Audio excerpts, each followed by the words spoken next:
in Pharmaceuticals in association with Higher Secondary Principals Forum.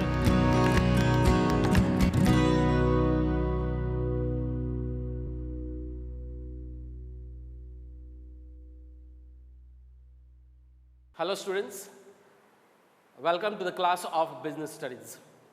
In the previous session, we spoke about the staffing. I told you the concept of staffing. I also told you the significance, that is the importance of staffing.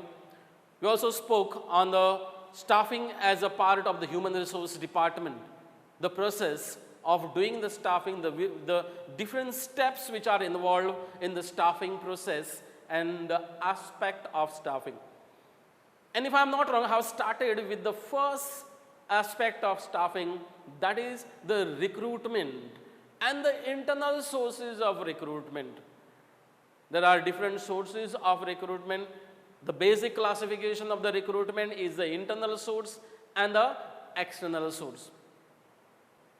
I have already said that the staffing means finding the right person for the right job with the right qualification at the right time. And this is very important for the management. If you want the efficiency, if you want effectiveness in the management, then the right person should be always appointed for the right job with the right qualification and at the right time. If you don't appoint the right person, if you don't select the right person with the right qualification and the right expertise, you cannot expect the right results from that person. And because of that, it is must you study, you find out what are the potentials of a particular person before selecting that candidate. What is the interest of that particular person before selecting that candidate? What is the intelligence of that particular person, whether that person will be able to take intelligent decisions, whether he is capable of taking the good decisions or not. And then only you select, and that will be called as identifying or finding the right person for the right job. And if you do that, if you do staffing properly, you will very easily able to achieve the goals of the management. You will able to achieve the objectives of the management within the time given to you. And that speaks about the efficiency and the effectiveness of the management.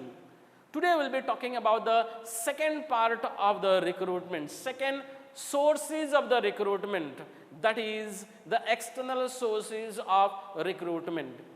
I have told you the internal sources of recruitment, that is a promotion, which means the vertical shifting of an employee from lower position to the higher position, which is called as promotion, which is the internal source of recruitment.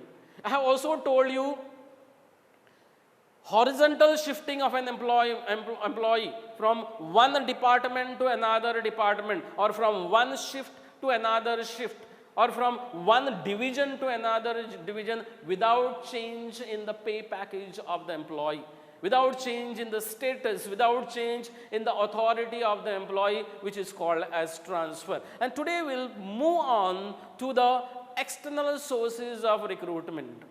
External sources means search for the prospective candidates externally by going outside the organization. Search is by going outside the jurisdiction of the enterprise, and that is called as a external source of recruitment. Now, there are many sources of recruitment which has been done by the business enterprises by making an appeal to the people who are outside the business enterprises, who are stimulating the people who are outside the business enterprises to apply for the jobs. And that is called as an external source of recruitment. So let's talk the first about the direct recruitment. Here it speaks about the direct recruitment. Direct recruitment means the external source in which notice is placed on the notice board of the enterprise or on the gate of the enterprise about the requirement of the job. The prospective candidates will assemble outside the gate the interview will be held and the selection will be done on the spot. In this case, in case of the direct recruitment, employees are being selected for a temporary period during the peak period when business organizations are in need of extra employees, and they are called as a badli workers or they are called as a casual workers. They are never permanent employees of the organization. In this case, a notice will be put on the notice board of the business enterprise for employing the temporary workers, for employing badli workers or the casual workers. And mostly this type of the recruitment is done for unskilled workers. Workers who does not have the skill, maybe for the purpose of packing, for the purpose of loading or unloading, for a temporary period where employees does not require a specific skill, and that is called as a direct recruitment, where selection is done on the spot. And this type of the workers are paid wages on the basis of the daily wage system. Daily wage system, which means if you don't work on a particular day, for that day you will not get the wage. So you will be paid only for the number of days on which days you are working in the company or you are at the workplace and performing the job. So that is called as a direct recruitment. The second is called as a casual callers. From the name itself, it indicates that calling somebody casually. So in this case, in this source of recruitment, the employees, the prospective candidates whose applications are pending with the company, the data of such candidates has been maintained by the company.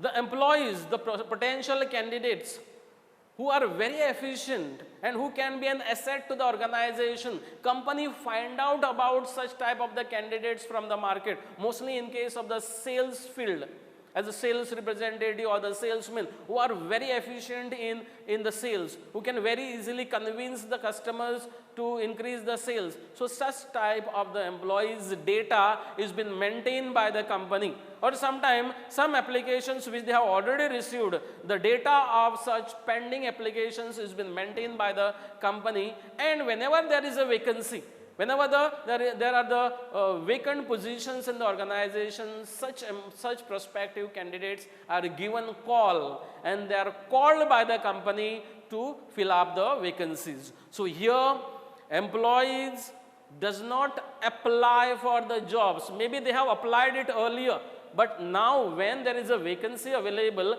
that time employees or the prospective candidates are not applying for the jobs, but it is the company, it is an enterprise, or it is the management who keep the data or who collect the data of such efficient and result oriented employees who can be an asset to the organization, and company call them, company give them a phone call and they ask them to come and join their company by giving a good pay package. This is called as a casual callers, where company call the employees. Company give a phone call to the employees and ask them to come and join the company, who can be an efficient people, who are the result oriented people and who can be proved as a good employees for an organization. The third is an advertisement. This advertisement talks about the print advertisement, which means advertisement on the newspapers, trade journals, professional journals, which gives the information, the requirement of the employees. When the wide choice is required for an organization, in that case, advertisements are given in the daily newspapers. Advertisements are given in the trade journals or in the professional journals. And when the organization requires a talented, experienced, and to fill up the higher positions, in that case, advertisement is used as a source of recruitment.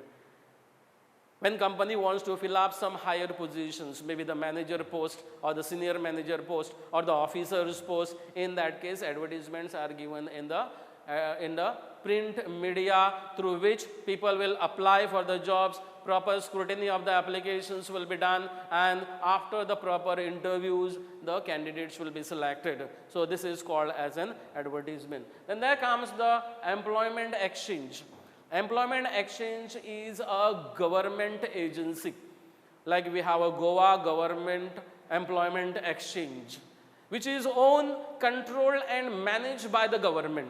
This is owned, controlled and managed by the government, where there is a total control of the government, and it acts as a link between the government departments and the prospective candidates, the potential candidates.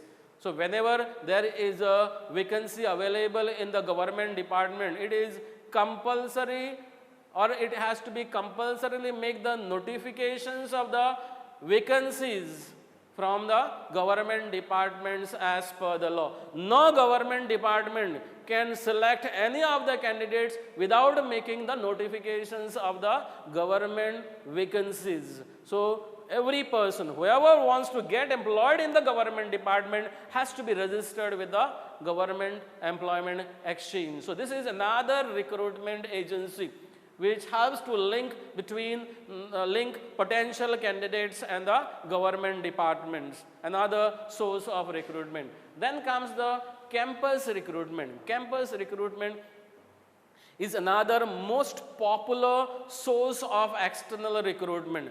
In this case, recruitment is directly done from the universities, professional colleges, or from the MBA colleges, like the law colleges, like the engineering colleges, where company directly keep a contact with the university or the professional college, where company will directly approach the university, go to the campus of the university or the college, and there they conduct the interview of the candidates, sometimes even before passing the final examination. In this case, there are many software companies which go to the campus of the computer engineering colleges. Sometimes even before completion of the course, they conduct the interview of the candidates, and whoever is qualified, they are given the offer letter, and they have to join the company immediately after clearing the examination. This has become very popular for the professional, in the professional colleges, for specialized jobs. So you don't have to go in search of the jobs, but the companies come to your campus, come to the campus of the college to search for the prospective candidates. And if you are good enough, even before you answer your exams, even before you get your results, you are already having the offer of appointment in your hand. This is called as a campus recruitment. Then comes the labor contractors. Labor contractors are another source of external recruitment, in which contractors of the laborers are in direct contact with the skilled and the unskilled laborers, and they can provide number of skilled and unskilled laborers to the company in short notice for a short period of time. Maybe if the company during the peak period, say for example, if there is a ice cream factory, mostly the demand for the ice cream is only in the summer season, where there is a more demand for this product, more demand for the ice cream, and there is need of a more production. So during this particular period, ice cream factories required some skilled and unskilled laborers for the purpose of packing, or for the purpose of loading or unloading, or maybe for the purpose of distributing their ice cream to the different outlets. They require for maybe 5 to 6 months employees for a short period of time. So these companies approach labor contractors. Labor contractors, in a very short notice, they can give them any number of employees, workers, for a short period of time. And here there is a contract between the company and the labor contractor. Company has nothing to do with the laborers. Company make a contract with the labor contractors, and labor contractor can make the payment or pay the wages to the workers. So there is nothing to do with the company, and the laborers has no contract. Company make a contract with the labor contractor for everyday supply of maybe 200 laborers. Company make the payment to the labor contractor and labor contractor make the payment to the workers. So this is another source of recruitment where company does not have to take any headache. Company does not have to go for a direct recruitment. Company does not have to directly approach the workers to come and join the company. But company approaches the labor contractor. Labor contractor supply them the required number of workers for a number of months or the number of days they require. This is called as a labor contractor. Then comes the advertisement on television, another source of external recruitment. Advertisement on television. Advertisement on television is also becoming very, very popular nowadays because advertisement on television is moving. It is a combination of sight, sound and motion. It is a combination of sight, sound and motion. And the advertisements are telecasted. Advertisements are telecasted at the different times so that the prospective candidates are aware about the different vacancies, different types of the jobs available in the different organizations. But it is more impressive because there is a combination of sight. You can see this particular advertisement. There is a sound also. You can announce about the advertisement.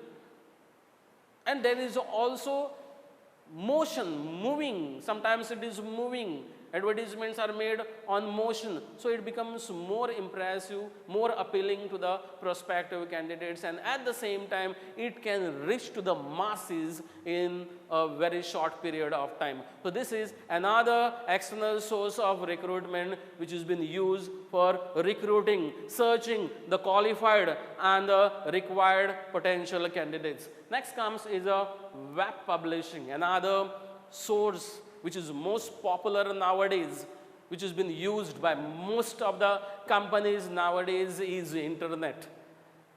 There are many websites designed by the different companies, or even website designed as a recruitment websites to search for the qualified and the potential candidates, because today youth is well versed with the internet. Youth is aware about the different sites, youth is aware about the different websites, and it has become one of the most popular source of recruitment nowadays. We can take an example of these websites where recruitment is done, where search of the qualified, where search of the potential candidates is being done worldwide. It is not restricted to a particular state sometimes. It is not restricted only to a particular area, but it is been seen worldwide, and this is one of the most popular, latest, most modern source of recruitment nowadays. You take an example of Naukri.com. You take an example of the Monster.com. These are some of the examples of these websites which helps you to know about the different vacancies worldwide in order to apply. Also applications also could be sent online, and the recruitment interviews sometime it is also possible online. So this is another method of recruitment, another the source of recruitment, external source of recruitment. So these are some of the sources of recruitment internally, where search is done within the organization. External sources where search is done by going outside the organization.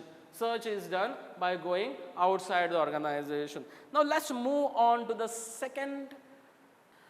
The second aspect of staffing is selection. Once you do the recruitment, once you have searched the qualified people, once you have searched the prospective candidates, the right type of the candidates, you have appealed them to apply for the jobs, you have motivated them to apply for the job, and the applications are received by the business enterprise, the applications are received by the employer. Then comes the scrutiny of the application, analysis of the applications, accepting the applications, all those applications which are complete by giving the full information, which matches the requirements of the organization, where all the details are mentioned. Those applications will be accepted, and the rest of the applications which are not complete, which does not matches the requirements of the organization will be rejected by the business enterprise. Then comes the second step or the second important aspect of the staffing, the second most important aspect of the staffing, which is called as selection. So after the recruitment, after accepting the applications, after scrutiny of the applications, then comes the process of selection.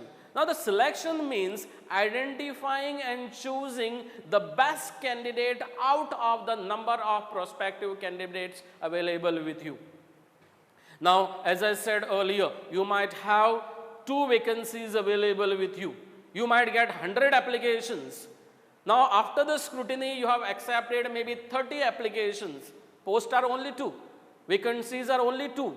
You have to select only 2 candidates out of these 30 applications, 30 prospective candidates to whose applications you have selected. Now comes the process. Now comes how to select the best out of the 30 which are available with you. And the effectiveness of the selection procedure, effectiveness of the selection will be done on the terms of on-the-job performance of the employee. Many times you feel that you have followed the best of the procedure. You have done the best to select the best of the candidate. But how you will know the effectiveness of your process? The effectiveness of the process that you have followed?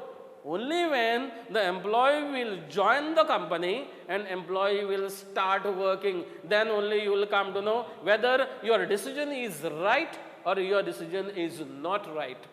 So effectiveness of your process will be known only on the terms of on-the-job performance of the employee, which means when the employee is performing the job, then only you will come to know your decision is right or wrong. So let's talk about this selection and the process of selection. Process of selection. The first step in the selection process is preliminary screening, which means you got the applications, you have received the applications. Now you have to do the screening of the applications. I have told you that for 2 posts, you have received 100 applications. You will not going to interview all 100 candidates. You may interview very few of them which are most suitable for your job. Now what you will do? You will do the scrutiny of the applications.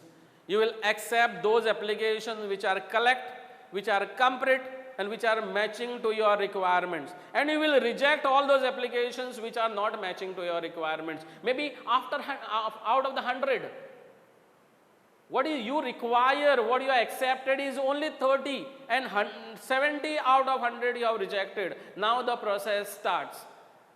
This is the first step in the selection process, preliminary screening. Once you have done the preliminary screening, then comes the test, the selection test, which is again very important to select the candidates. Selection test means a paper and pencil test which has been conducted in order to find out some of the qualities, some of the characteristics of the potential candidate. All those 30 people whose applications you are accepted, you want to know some characteristics of those people. You want to know the qualities of those people. You want to know the potential of those people, and that's why paper pencil test has been conducted to know the characteristics of the potential candidates, and that is called as a selection test. There are many selection tests which has to be conducted. This paper pencil test, there are many selection tests which you have to conduct. Like first is a intelligence test. Intelligence test is conducted. Intelligence test is a psychological test which measures the intelligence level of an individual, the intelligence quotient of an individual, IQ of an individual, and that is called as a intelligence test. It helps to know and find out the learning capacity of a particular person, whether after appointing this particular person, if any new thing comes, or any new things are told to this person, whether he is ready to learn, whether he has that intelligence to learn the new things, whether he has a capacity of taking the decisions. What is the intelligence level of this particular person? What is the intelligence quotient of this particular person? That will be measured with the help of the intelligence test, which is the first test conducted in the selection procedure. Then comes the personality test. Personality talks about the overall personality of an individual. Now, when it comes to the personality, many times we get confused. Personality means the tall, good looks, good haircut, grooming posture, all that. But unfortunately, personality speaks about your emotions. Personality speaks about your feelings. Personality speaks about your reactions to the particular issues. Personality speaks about your maturity in handling certain problems. Personality speaks about the values of an individual. This is the personality of a particular person. Good look and good height not always is a personality of the person. It can be something addition to this. But personality is about the emotions, feelings, your reactions, your maturity in handling the issues, your values as a human being. All this talks about your personality. Say for example, if you are appointed in an organization, and say for example, there is an accident at the workplace, there is somebody another machine operator operating a machine, suddenly by mistake his hand has entered the machine and the hand is cut. And this person is busy doing his work, not even looking at that particular employee. That talks about your personality. That talks about your reactions to these particular issues, your maturity in handling the job. You are saying, no, I'm working, I'm with my machine. Why should I look at that place? No, why should I look at that particular person? I'm doing my job. I'm not supposed to say that. That talks about your personality. If say for example, you are traveling and you see an accident, a person is lying down on the road with blood and you are not even bothered to look at it, that talks about your personality. That talks about your feelings and your emotions. So this is very important in organizations also, in the business enterprises also. There are some decisions has to be taken depending upon the situations. That will going to help you to be a good employee. So this will be measured by the personality test. The next thing that we will going to test is a aptitude test. Aptitude test talks about your aptitude in learning new skills, your aptitude in learning new methodologies. This is very, very important. Your potential in learning the new methodology. There are some people who always wants to remain outdated. They don't want to learn new things. They want to go for the new methods or the new technology. They say, whatever I'm doing for so many years, I'm happy with that. Why should I want something more? Why should I want to learn something new? There are some people, that is the psychology of some people, who doesn't want to learn. So this talks about, aptitude test talks about, it measures your potential of learning new skills. It talks about measuring the potential of an individual of learning new methodology, how much that person is eager for the growth and development.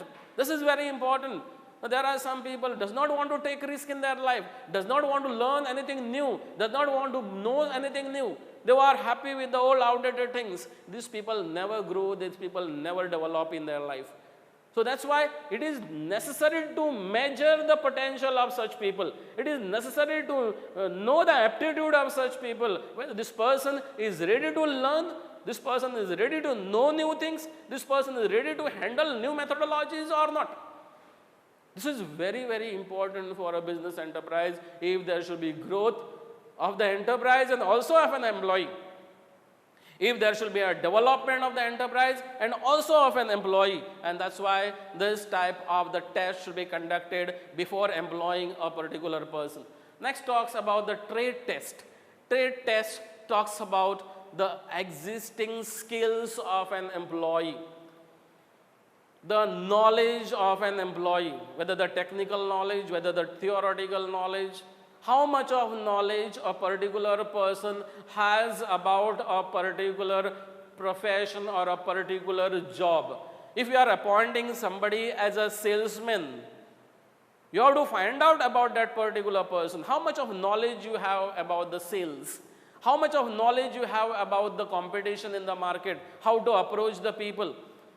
If you are appointing somebody as a salesman in a showroom, in the the car showroom, the first thing, that person should obtain the knowledge about that car. There might be some customers who will find out, who wants to know about the car, different parts of the car, different features of the car, the technology of the car, the software of the car. And you are saying, no, I don't know, I just joined, I have no idea about this particular product.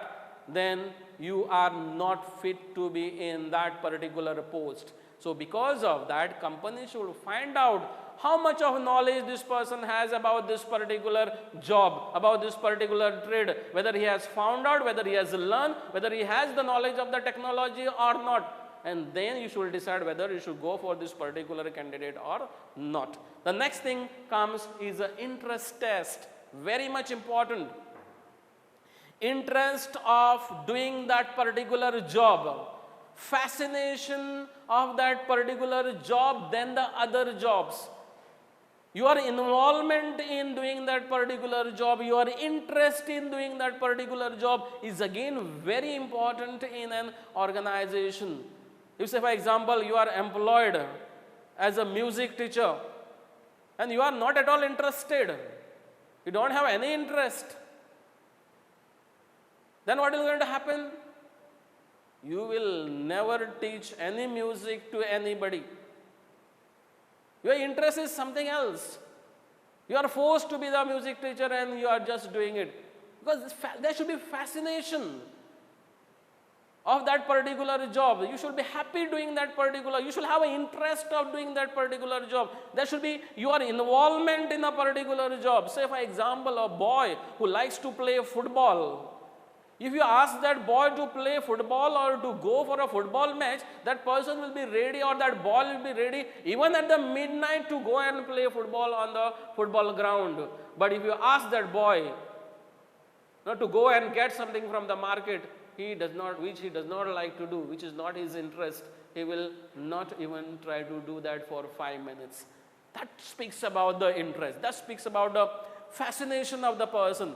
Because before employing somebody, before selecting somebody, you should find out whether this person likes to do that particular job or not, whether he has an interest of doing this particular job or not. This is very, very important. And when you conduct all these tests, when the prospective candidate answer all these tests and they qualify in this test, then comes the next thing, which is called as an employment interview. All the selection tests, there are 5 selection tests, starts from the intelligence test, then the aptitude test, interest test, then the trade test. All these tests, the 5 tests, once you qualify all these 5 tests, then only you will be called for an employment interview. Now, employment interview means an oral conversation between the panel of interviewers. The panel of interviewers will be sitting across the table, and the candidate who has qualified in all these selection tests will be asked to answer some of the oral questions, which is called as a formal interview, or it is called as an employment interview. So this employment interview will be conducted only when you qualify in the written test, only when you qualify in this paper and pencil test. And here the panel of interviewers will ask many questions related to the job, related to the general knowledge, related to public affairs or anything else, to test the knowledge of this particular person. That will be the next step in the process of selection. Then comes reference and background. This is another important step in the selection process. Once you answer your formal interview, that is the employment interview, you are qualified there also, then the panel of interviewers will always check the background and the reference of this selected candidate. Always company asks for the addresses and the phone numbers of the references in order to check the background and verify the information provided by this applicant, by this prospective candidate. And mostly the references are the previous employer, the professors of this candidate or the lecturers of the candidate. These are mostly considered as the references in order to get extra information, in order to know the background, in order to verify the information provided by this particular candidate. There is a need of a background and reference. So the reference and background is very much important in order to know and verify the information provided by this prospective candidates. And it is always the previous employer, the professors of the prospective candidate, or maybe the lecturers of the prospective candidates provide the correct information, and you can get the reliable information about the prospective candidates, which helps the panel of the interviewers to take the correct decision and selecting the right candidate from the number of prospective candidates. Then comes the selection. Selection is the decision-making point where you choose the best candidate out of the number of prospective candidates. Now in the selection process, you have conducted the different written tests, paper and pencil test. The candidates have qualified there. Then there was a formal interview. Then comes about the checking the background and the reference check of the employee. There also they got the favorable information, and now the company, the panel of interviewers will decide to select, to choose the best candidate out of the number of candidates who have qualified till now. And there comes taking the decision. The person who is best, the person who has qualified all these tests, the person who is even have the good background and the good reference will be selected as a candidate who will be appointed in an organization, and that decision is called as a selection.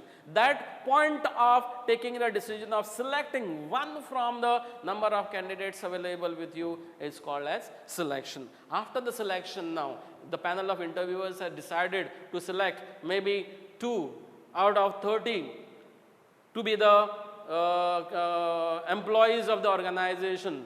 Then so once they are selected, then comes the medical examination, because the offer of appointment or the job offer cannot be given unless and until the medical test or the medical examination of the selected candidate is done.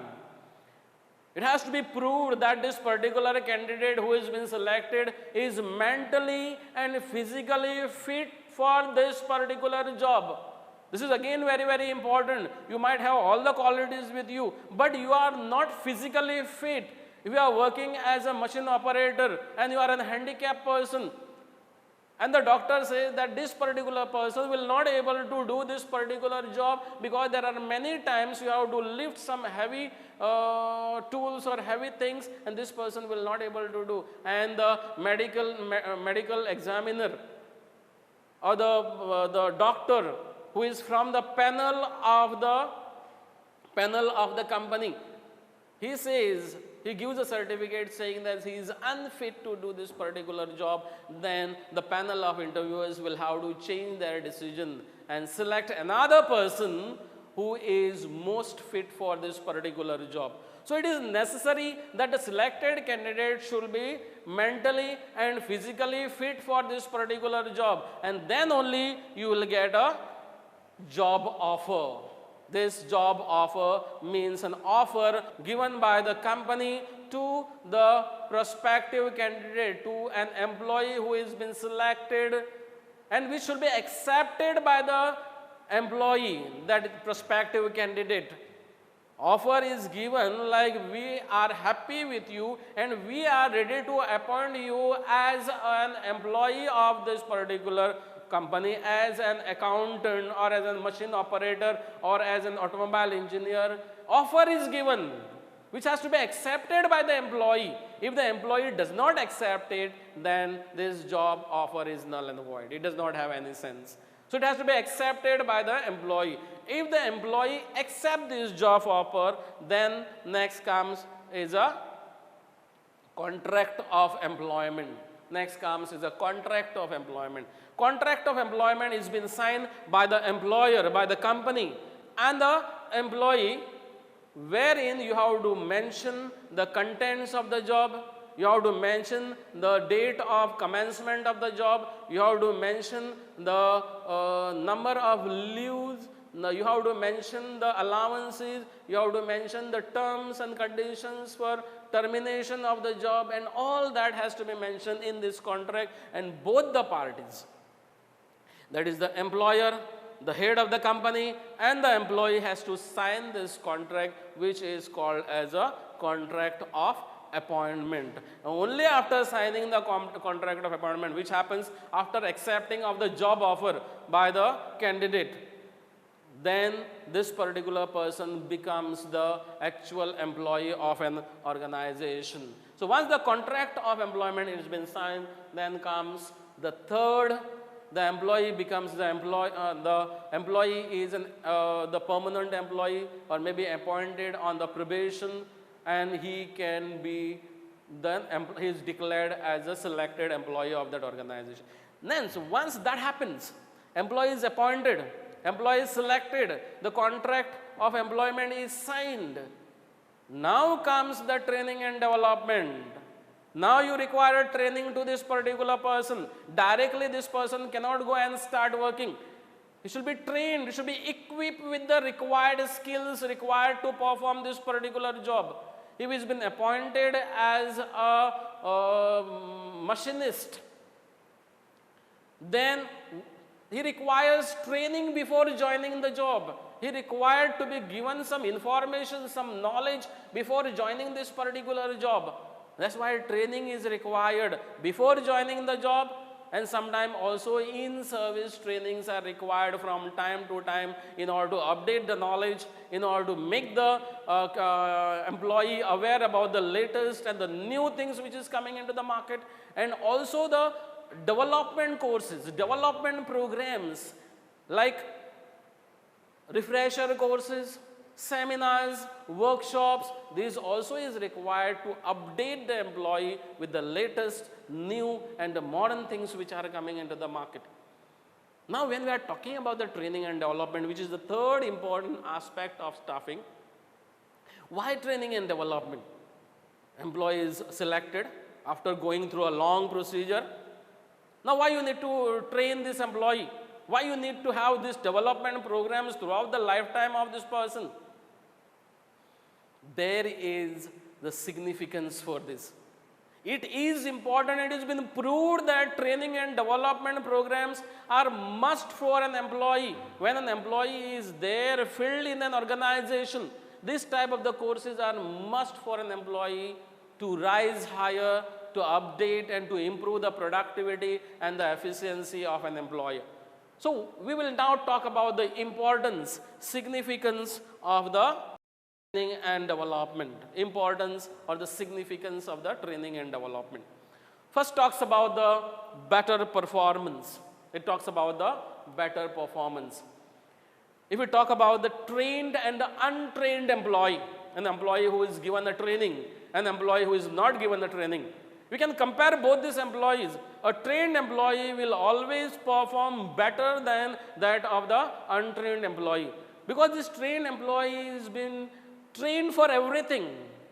He is trained to handle the machines. He is trained to face sometimes some different situations. He has been trained to handle the different situations, which an untrained employee is not trained to do all these things. And that's why a trained employee is always better. The performance of the trained employee is always better than that of the untrained employee, because the psychology of the trained employee The mindset of the trained employee, the attitude of the trained employee is different from that of the untrained employee. Trained employee always has a positive attitude. The mindset of the trained employee, he is always ready to accept the changes, which an untrained employee many times hesitate to do that. And that's why performance is always better of the trained employee than that of the untrained employee. Second thing is reduces learning time. A person who is given training, a person who has been equipped with the required skills to perform the job, then a person who is not equipped with the required skills to perform a job. Naturally, such person who does not have the knowledge of doing a particular job, a person who is not trained to do a particular job, maybe he is qualified, but training is not given. The person who is trained will always take less time in learning the new things, new methodologies, new skills, new techniques than a person who is untrained, who does not got the training or who has no training in his career. So always a trained person takes less time in learning new things, new methodologies. So this is another importance, another significance of the training and development. Next comes is the attitude formation. The training always helps to mold the attitude of the employee, always helps to mold the characteristics of the employee. Trained employee always develops positive attitude towards the different things. Trained employee is always ready to accept any changes that comes to him. And that's why trained employee has a positive attitude, a better attitude towards the job and towards an enterprise, which always helps an enterprise and also the employee to grow higher in the life. This is very important. Training always gives you the confidence. Training always changes your mindset, positive attitude. You are ready to do any type of the job. You are ready to accept any type of the changes. This happens because of the training. And that's why training is very, very useful for the employees to develop attitude, positive attitude in their life. And that always helps for the growth and development of the employees. Next comes helps in solving operational problems. When it comes to the business enterprise or a business organizations or where there are group of people working together, there are many operational problems like lack of better working conditions are not good, lack of teamwork, lack of understanding the problems and the grievances of the employees. There can be many problems at the working place, many problems at the working place. Maybe the machineries are not in a working condition, there are old machineries. So in this case, a trained person who has got the training, he takes it positively. He handles all these operational problems positively and can provide the necessary solutions instead of going for agitations, instead of going for having a problem with the management. A trained person always find out the necessary solutions for the operational problems. So this is because of the training and development. If you don't have a training and development, you will not able to handle such situations easily. You will not have a positive attitude towards such issues. And it is a training and development which helps to solve the operational problems. Next comes reduction in supervision. A trained person, a trained employee did not require a supervision because he has already developed that positive attitude towards him, towards the job and towards an enterprise. He does not require somebody to come and oversee him. But it does not require that somebody should come and supervise. Without the supervisors, these employees can work because they have a positive attitude toward the job and the enterprise. They want their enterprise should grow. They want that they should rise higher in their life. And because of that, they are ready to work hard. They are ready to take the initiative. They are ready to not take the initiative to solve the problems in an organization. It is because of the training and development. There is no need of supervision for the trained employees. But the untrained employees, many times, they are not ready to work without the supervisors. They are not ready to work without being told to them to work. So this can happen with the untrained employees. Improved quality of products. A trained person who has been given training, who's been told the pros and cons of a particular job, who's been taught how to do a particular job, who's been trained how to handle the different situations in the different times, such person can always produce the good quality of the product. Which means if the quality of the products is coming down or the quality of the product is been reducing, these people can take the right decisions at the right time to improve the quality of the product, because they are the people who are aware about the quality, how to maintain the quality, how to improve the quality, because they are trained to do all these things. They are trained to handle any of this type of the situations. It is because of the trained people you can easily improve and maintain the quality of a product in order to maintain the goodwill and the reputation of your enterprise in the market.